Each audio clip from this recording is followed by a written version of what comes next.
Hi ಎಲ್ರಿಗೂ ಆಶಾರ್ವಿ vlog ಇನ್ ಕನ್ನಡ ಚಾನಲ್ಗೆ ನಿಮಗೆಲ್ಲ ಪ್ರೀತಿಯ ಸ್ವಾಗತ. ಇವತ್ತು ನಾವು ಹಲಸಿನಕಾಯಿಯಲ್ಲಿ ಸೋಂಟೆ ಮಾಡುವ ಅಂತ ಹಲಸಿನಕಾಯಿಯನ್ನು ಬಿಡಿಸ್ತಾ ಇದ್ದಾರೆ ಇವರು. ಮತ್ತು ನಮ್ಮ ರಿಲೇಟಿವ್ ಒಬ್ಬರು ಬಂದಿದ್ದರು, ಅವರೆಲ್ಲ ಸೇರಿ ಹಲಸಿನಕಾಯಿನ ಬಿಡಿಸ್ತಾ ಇದ್ದಾರೆ. ಮೊದಲು ಈ ರೀತಿ ನಾವು ಕಟ್ ಮಾಡಿಕೊಂಡು ಚೆನ್ನಾಗಿ ಬಿಡಿಸ್ಕೊಳ್ಬೇಕು. ಇದೊಂದು ಸ್ವಲ್ಪ ಕಷ್ಟದ ಕೆಲಸ, ಎಲ್ರಿಗೂ ಗೊತ್ತುಂಟು. ಅದರ ಮೇಣೆ ಎಲ್ಲ ಅಂಟುತ್ತದೆ.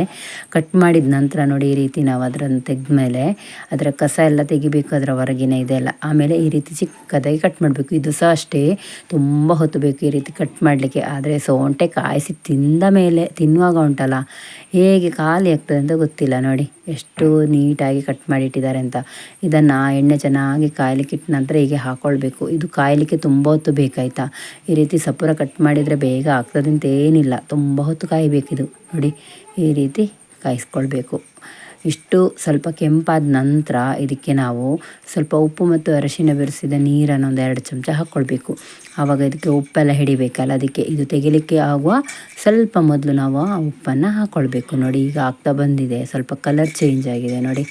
ಈಗ ಇದಕ್ಕೆ ಉಪ್ಪನ್ನು ಹಾಕ್ತಾಯಿದ್ದೇವೆ, ಅಂದರೆ ಉಪ್ಪಿನ ನೀರು, ಉಪ್ಪು ಮತ್ತು ಅರಿಶಿನ ಬೆರೆಸಿದ ನೀರನ್ನು ಒಂದು 2 ಚಮಚ ಸೇರಿಸ್ಕೊಂಡಿದ್ದೇವೆ.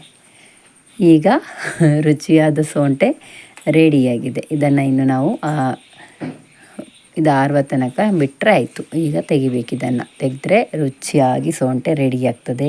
ನೀವು ಸಹ ಒಂದು ಸತಿ, ಇವಾಗ ಹಲಸಿನಕಾಯಿ ಸೀಸನ್ ಆಗಿರೋದ್ರಿಂದ ಈ ರೀತಿ ನೀವು ಟ್ರೈ ಮಾಡಿ. ಆಮೇಲೆ ನೋಡಿ ಅದರ ರುಚಿ ನಿಮಗೆ ಗೊತ್ತಾಗ್ತದೆ. ಹಾಗೆ ಯಾರೆಲ್ಲ ಸಬ್ಸ್ಕ್ರೈಬರ್ ಆಗಲಿಲ್ಲ ಸಬ್ಸ್ಕ್ರೈಬರ್ ಮಾಡ್ಕೊಳ್ಳಿ, ಲೈಕ್ ಮಾಡಿ, ಶೇರ್ ಮಾಡಿ, ಕಮೆಂಟ್ ಕೂಡ ಮಾಡಿ. ಈ ರೀತಿ ನೀವು ಸಹ ಒಂದು ಸತಿ ಟ್ರೈ ಮಾಡಿ.